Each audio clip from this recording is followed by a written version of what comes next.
Those protests overnight at Texas A&M. Thousands upset over an appearance by a white nationalist leader. Nightline anchor Juju Chang spoke with a man at the center of the controversy, and Juju joins us now from College Station, Texas. Good morning, Juju. Good morning to you, Robin. Tempers flared on campus with crowds chanting, "Say no to hate." In fact, the protesters far outweighed the few supporters of the racially extreme views of Richard Spencer. He is the white nationalist who told us that it is Donald Trump who has catapulted his movement into the national spotlight.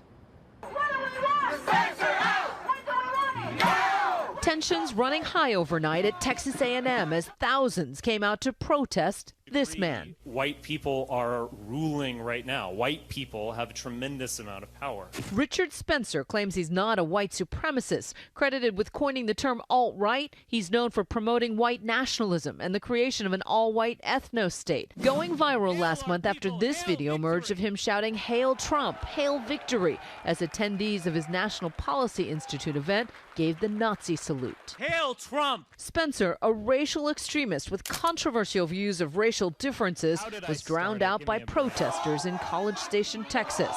The vast majority of his audience was there in protest, with multiple outbursts and clashes erupting during his speech.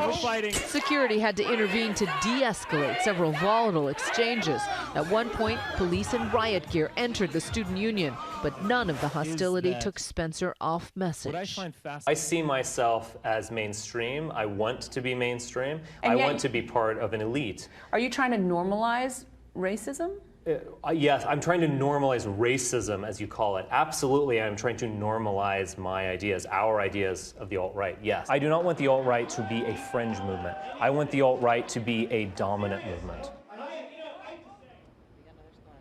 Texas A&M, you should know, did not invite Richard Spencer. It was a former student who did that. And even though they denounced his views, they said once the room was booked, they felt they had to adhere to his First Amendment rights of freedom of speech. Robin? Juju, I know you're going to have more of your interview with Richard Spencer tonight on Nightline. Can you give us a little bit more of a sense of what he talks about?